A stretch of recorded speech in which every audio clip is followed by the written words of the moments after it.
Hey guys, good morning. Welcome back to my new vlog. I am here on my study table again, and yes, it's obvious exam days are going, and you'll find me here only.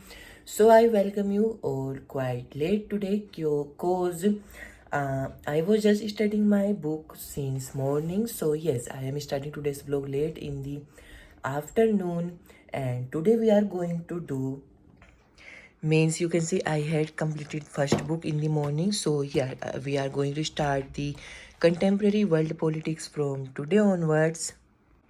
So yeah, you can see that I am studying it quite late cause I was just studying my first book, and yes, I have studied it 2 times. So it is enough for now. And now from today we are going to start our second, and I am aiming to complete at least 5 chapters today so that we are not having a burden on our shoulders to complete both of them. So I have completed 2 times now. It's done. So we'll complete it 2 times, and after that I'll be doing my sample paper. So yes, I have my English course sample paper here, and um, in it I have written important question, and I suppose that it will come for 2 marks or at least 3 marks. So I will write it as it is written, and my sample papers are there. So I have not opened them yet cause there is no sense in opening our sample papers because I have not completed my first book yet. So yes, there is no sense in seeing them right now. So I'll be completing my first book today, then from tomorrow we'll be doing our all-in-one.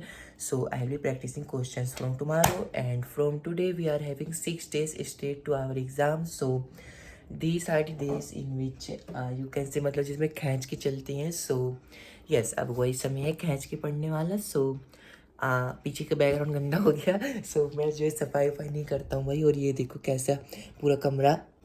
So yes, जैसा कि अपने अब कुछ 6 ही दिन बच रखे हैंगे exam में, जैसा तुमको पता ही होगा.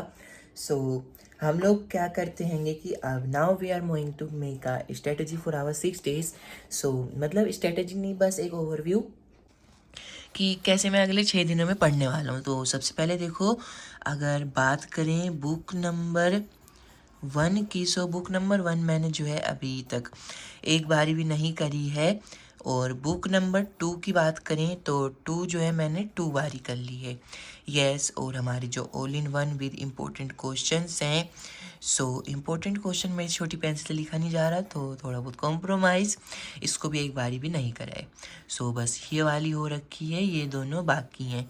सो आज अपन बुक 1 पढ़ने वाले हैंगे और कोशिश करेंगे 5-6 चैप्टर लिखवा दें, भर दें आज में एटलीस्ट 5 या फिर 6, ताकि हमको कल के लिए इजी रहे. और फिर हम लोग करेंगे यहाँ से इम्पोर्टेंट क्वेश्चन शुरू, जो कि ऑल इन वन से हैं. सो ये कुछ अपना कल से शुरू हो जाएगा अपना. सो अपना मतलब कि फर्स्ट स्टेप हो चुका है, बुक 2 हो चुकी है. बुक 1 आज और कल में मैं कर दूंगा पूरी, और फिर ऑल इन वन शुरू कर देंगे. सो मतलब कल से ही शुरू हो जाएगी ऑल इन वन. सो ये दोनों एक ही दिन पे होंगे. और बाकी देखो अपनी तैयारी जो है हो चुकी है. अब हमको क्वेश्चंस लगानी है, और फिर लास्ट में जब 2 दिन बचेंगे सो उसमें हम लगाएंगे सैम्पल पेपर. सो अपनी इसी स्ट्रेटजी से मैं चल रहा हूँ, और मैंने देखो कुछ इस तरह से बनाया है कि बाद में अगर मैं अपनी वीडियो ना देखूँ तो मेरे को भी समझ नहीं आएगा कि क्या बनाया था मैंने. सो अपनी स्ट्रेटजी यही रहने वाली है अभी एग्ज़ाम के लिए, और मतलब यही है. और अगर मैं तुम लोगों को if I say from the end of biopolity, so I have written all the important dates, all the important organisation, all the important formings, and all the important the questions which will be coming from this chapter of 6 marks, 8 marks, 5 marks. So वो सब मैंने यहाँ पे लिखा हुआ है. सो मैंने सब कुछ लिख रखा है. I was studying from Mohin sir since starting, so he had made me mark everything, all the important questions, 4 marks, 6 marks, and also the marking scheme. So yeah, my book is all prepared for making me score more than 70. So yes, 80 का score लेके नहीं चल रहे हैं, क्योंकि हो सकता है थोड़े बहुत नंबर कट जाएँ 4-5 अपने क्वेश्चन आंसर्स में, और उसके बाद अपने फिर मतलब कि मैं इतना एक्सपेक्ट नहीं कर रहा हूँ बोर्ड वालों से कि पूरा नंबर ही दें. सो इसी हिसाब से पढ़ते हैं कि नंबर ना कटे, मतलब कोशिश पूरी रहेगी।